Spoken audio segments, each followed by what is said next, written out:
Hallelujah, praise the Lord. ঈশ্বরের নাম ধন্য, প্রভু যিশুর নাম ধন্য। আজকে সুন্দর সময় আমি ঈশ্বরের বাক্য থেকে খুব সুন্দর একটি বিষয় আমি আপনাদেরকে জানাতে চাই। আমি বাক্যটা পাঠ করছিলাম, পাঠ করতে করতে ঈশ্বরের রেমা আমার মধ্যে উপস্থিত হলো। তাই আমি ভাবলাম যে এই বাক্যটাকে আমি প্রচার করি, যাতে আমি যেমন এই বিষয়টা বুঝতে পেরেছি, যেন আরও মানুষ আছে যেন তারা এই বিষয়কে বুঝতে পারে।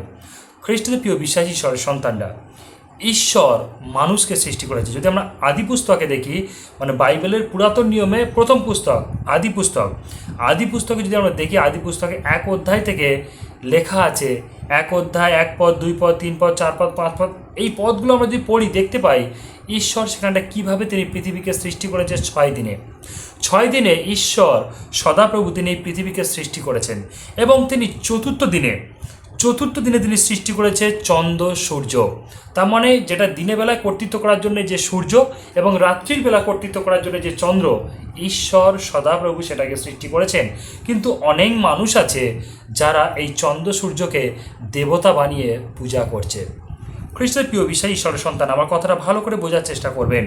ঈশ্বর তিনি মানুষকে সৃষ্টি করেছেন, তাহলে আমরা মানুষ কার সেবা করব? ঈশ্বরের সেবা করব। কিন্তু আমরা মানুষের কার সেবা করছি? চন্দ্র সূর্য সেবা করছি। আর সেই চন্দ্র সূর্য কে সৃষ্টি করেছে? ঈশ্বর সদাপ্রভু। তাহলে আমাদের কার সেবা করা উচিত? ঈশ্বর সদাপ্রভু সেবা করা উচিত। আমরা যে বাক্য থেকে দেখব যে ঈশ্বর বাক্য কি বলছে। আদি পুস্তক তার 1 অধ্যায় 16, 17, 18 ও 19 পদ আমরা দেখবো সেখানে বাক্য কি বলছে। ফলত ঈশ্বর দিনের উপরে কর্তৃত্ব করিতে এক মহাজ্যোতি ও রাত্রির উপরে কর্তৃত্ব করিতে তদপেক্ষা ক্ষুদ্র এক জ্যোতি, এই 2 বৃহৎ জ্যোতি এবং নক্ষত্র সমূহ নির্মাণ করিলেন। আর পৃথিবীতে দীপ্তি দিবার জন্য এবং দিবস ও রাত্রির উপরে কর্তৃত্ব করণার্থে এবং দীপ্তি হইতে অন্ধকার বিভিন্ন করণার্থে ঈশ্বর ওই জ্যোতি সমূহকে আকাশমণ্ডলে বিতান স্থাপন করিলেন। এবং ঈশ্বর দেখিলেন যে সে সকল উত্তম।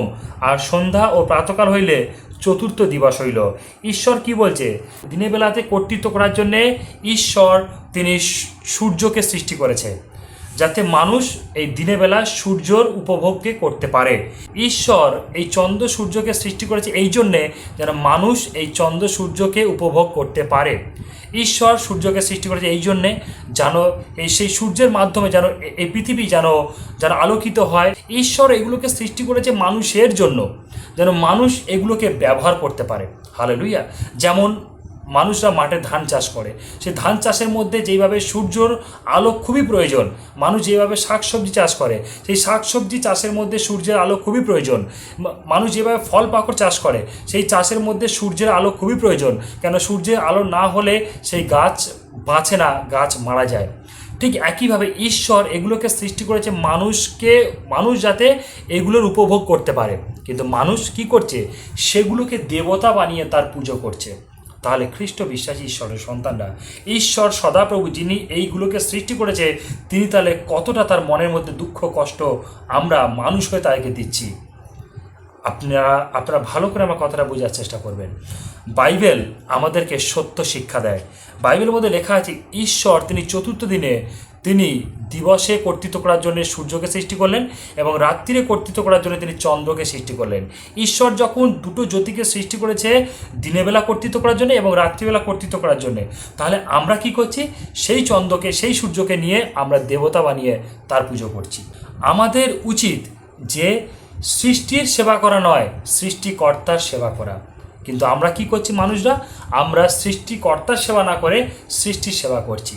তাই আমি প্রত্যেকটি মানুষদেরকে বলতে চাই, ভুল বিষয় থেকে বেরিয়ে আসুন, ভুল শিক্ষা থেকে বেরিয়ে আসুন এবং নিজেকে সত্য শিক্ষার মধ্যে বাঁধুন। আপনারা একটাবার পবিত্র বাইবেলকে পাঠ করে দেখুন, অনুসরণ করে দেখুন, বাইবেল আপনাকে সত্য শিক্ষা দেবে। ঈশ্বরের বাক্য আমাদেরকে সত্য শেখায়, আর সেই সত্য আমাদেরকে সমস্ত কিছু বিষয় থেকে আমাদেরকে স্বাধীন করায়। হালেলুয়া। তাই খ্রিস্টের প্রিয় বিশ্বাসী ঈশ্বরের সন্তানরা, আমরা যেন এই চন্দ্র সূর্যর পূজা না করি। এই চন্দ্র সূর্যকে ঈশ্বর সৃষ্টি করেছে মানুষের জন্য। ঈশ্বরের সর্বশ্রেষ্ঠ সৃষ্টি হলো মনুষ্য জাতি। কিন্তু আবার অনেক মানুষ আছে বলে মানুষ নাকি হনুমান থেকে বানর থেকে এসছে, বানর হনুমান নাকি মানুষের পূর্বপুরুষ। খ্রিস্টের প্রিয় বিশ্বাসী ঈশ্বরের সন্তানরা, আমি ভাবি যে মানুষ কতটা নিচে নেমে গেছে যে নিজেকে পশু জন্তুর সঙ্গে তুলনা করছে। ঈশ্বর তিনি তার বাক্যেতে কি বলছে আমরা দেখি একবার। আমরা দেখি যে ঈশ্বর তিনি কিভাবে তিনি মনুষ্যকে সৃষ্টি করেছেন। যদি আমরা আদি পুস্তক তার 2 অধ্যায় 7 পদ দেখি, সেখানে ঈশ্বরের বাক্য আমাদেরকে এইরূপ শিক্ষা দিচ্ছে, আর সদাপ্রভু ঈশ্বর মৃত্তিকার ধূলিতে আদমকে অর্থাৎ মনুষ্যকে নির্মাণ করিলেন এবং তাহার নাসিকায় ফুঁ দিয়া প্রাণবায়ু প্রবেশ করাইলেন, তাহাতে মনুষ্য সজীব প্রাণী হইল। ঈশ্বর মানুষকে সৃষ্টি করেছে আর মানুষ সমস্ত ধর্মকে সৃষ্টি করেছে। ঈশ্বর তিনি সমস্ত সৃষ্টির পরে তিনি মানুষকে সৃষ্টি করেছেন যেন মানুষ এই পৃথিবীকে সে উপভোগ করতে পারে, পৃথিবীকে পরিচালনা করতে পারে। তাই জন্য ঈশ্বর এই পৃথিবীকে পরিচালনা করার জন্য ঈশ্বর মানুষকে সৃষ্টি করে মানুষকে এই পৃথিবীতে তিনি রেখে দিয়েছেন যেন এই পৃথিবীটাকে মানুষ পরিচালনা করতে পারে। আমরা দেখি যে কিভাবে প্রথম নারী সৃষ্টি হয়েছে। যদি আমরা আদি পুস্তক তার 2 অধ্যায় 21 পদ দেখি, সেখানে বাক্যে এরূপ শিক্ষা দিচ্ছে, পরে সদাপ্রভু ঈশ্বর আদমকে ঘোর নিদ্রায় মগ্ন করিলেন, তিনি নিদ্রিত হইলেন, আর তিনি তাহার একখান পঞ্জর লইয়া মাংস দ্বারা সেই স্থান পুরাইলেন। সদাপ্রভু ঈশ্বর আদম হইতে গৃহীত সেই পঞ্জরে এক স্ত্রী নির্মাণ করিলেন ও তাহাকে আদমের নিকটে আনিলেন। তখন আদম কহিলেন, এবার হইয়াছে, ইনি আমার অস্থির অস্থি ও মাংসের মাংস, ইহার নাম নারী হইবে, কেন ইনি নর হইতে গৃহীত হইয়াছে। ঈশ্বরের বাক্য আমাদেরকে শিক্ষা দিচ্ছে যে কিভাবে ঈশ্বর তিনি মানুষকে সৃষ্টি করেছেন, কিভাবে ঈশ্বর তিনি নারীকে সৃষ্টি করেছেন। তাহলে যখন ঈশ্বর তিনি আমাদেরকে বলছেন যে ঈশ্বর তিনি তার প্রতিমূর্তিতে মনুষ্যকে সৃষ্টি করেছে, ঈশ্বর যখন তার প্রতিমূর্তিতে আমাদেরকে সৃষ্টি করেছে, তাহলে আমরা কোনোদিন বলতে পারি না যে আমাদের পূর্বপুরুষ বন মানুষ কি বানর, আমরা কোনোদিন বলতে পারি না। আমরা তাহলে ঈশ্বরকে অপমান করি। তাই আমরা ঈশ্বরকে অপমান করতে পারি না, আমাদের সৃষ্টিকর্তাকে আমরা অপমান করতে পারি না। কেন আমাদেরকে সৃষ্টিকর্তা ঈশ্বর সদাপ্রভু আমাদেরকে সৃষ্টি করেছে, তাই আমরা তার গৌরব, তার মহিমা, তার প্রশংসা করব। আমরা তার প্রতিমূর্তিতে আমরা ঈশ্বরের প্রতিমূর্তিতে আমরা সৃষ্টি হয়েছি। আমরা দেখি বাক্য কি বলছে।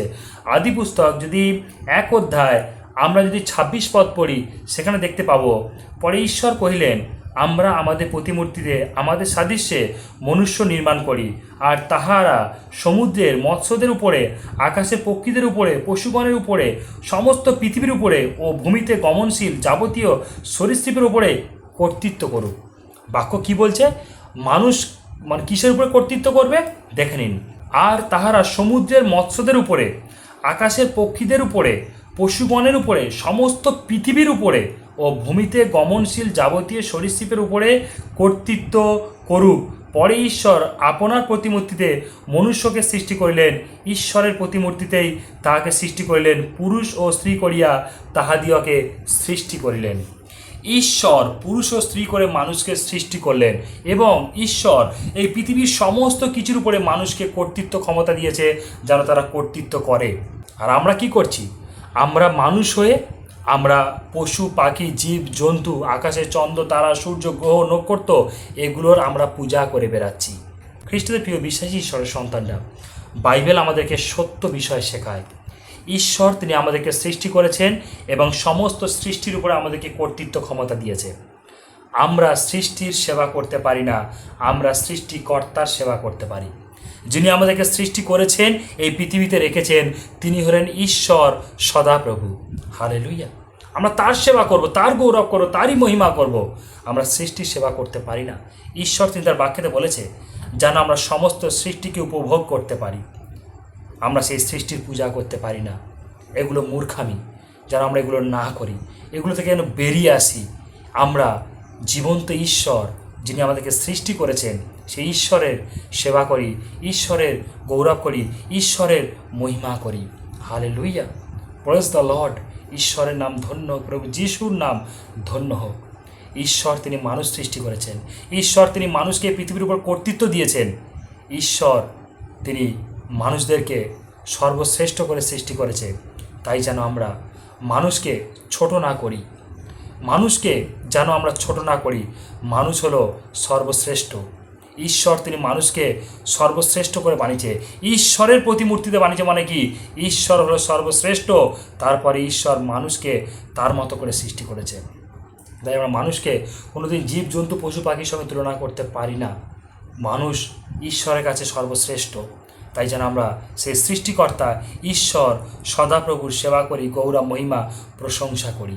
আমরা যেন সৃষ্টি বস্তুর সেবা যেন না করি, আমরা যেন সৃষ্টিকর্তার সেবা করি।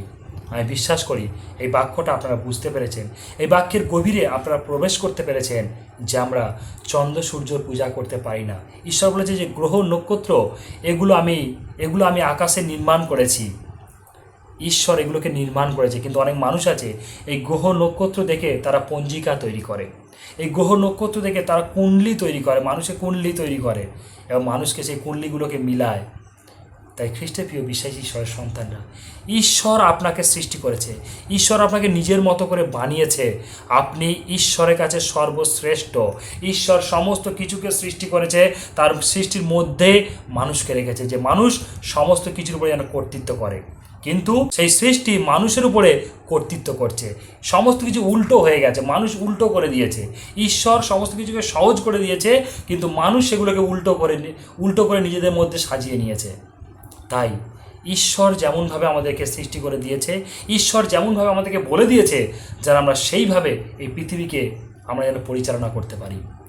ঈশ্বর যেইভাবে এই পৃথিবীকে আমাদেরকে উপভোগ করতে দিয়েছে যেন আমরা সমস্ত কিছুকে উপভোগ করি, এবং যেন সেই উপভোগ করে সেই সৃষ্টিকর্তা ঈশ্বর সদাপ্রভু যেন গৌরব করি, মহিমা করি। পিতা, পুত্র, পবিত্র আত্মা যেন ধন্যবাদ করি, ঈশ্বরের প্রভু যিশুর এবং পবিত্র আত্মা যেন ধন্যবাদ, গৌরব, মহিমা, প্রশংসা, তার জয় জয়কার করি।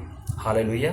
তাই খ্রিস্টের প্রিয় বিশ্বাসী ঈশ্বরের সন্তানরা, এবং আমি পৃথিবীর সমস্ত মানুষদেরকে বলছি, আমি কাউকে ছোট করতে চাই না, কিন্তু যেটা সত্য বাইবেলের সেটাকেই আমি তুলে ধরেছি, যেটা বাইবেলের সত্য আমি সেটাকেই তুলে ধরেছি। এবার বাকিটা আপনাদের উপরে আমি ছেড়ে দিয়েছি। আপনারা যেইভাবে নেবেন আপনাদের জীবনে সেইভাবে ঈশ্বরের বাক্য আপনাদের জীবনে কাজ করবে। তাই খ্রিস্টের প্রিয় বিশ্বাসী ঈশ্বরের সন্তানরা, যারা বাইবেলকে গ্রহণ করেছে তারা জীবনকে গ্রহণ করেছে, যারা বাইবেলকে পালন করছে তারা অনন্ত জীবনকে লাভ করছে। তাই খ্রিস্টের প্রিয় বিশ্বাসী ঈশ্বরের সন্তানরা, বাইবেলের প্রত্যেকটি লিখিত বাক্য সত্য, জীবনদায়ক এবং অনন্ত জীবনের পুস্তক। তাই আমি বিশ্বাস করি আপনারা সমস্ত কিছু বুঝতে পেরেছেন। ঈশ্বরের সেবা করুন এবং যীশু খ্রিস্টের পথে চলুন, পবিত্র আত্মার পরিচালনার উপরে নিজেকে নির্ভর করুন। হালেলুয়া। তাই আমি বিশ্বাস করি এই বাক্য আপনাদের খুব ভালো লাগবে। এই বাক্য যদি আপনার ভালো লাগে এই বাক্যটাকে শেয়ার করবেন, এবং যেন প্রত্যেকটি মানুষ এই সত্যকে জানতে পারে, যেন তারা সৃষ্টিকর্তার সদাপ্রভুর সেবা করতে পারে। হালেলুয়া। ঈশ্বরের নাম ধন্য, প্রভুর নাম গৌরব। সবাইকে জয় যিশু।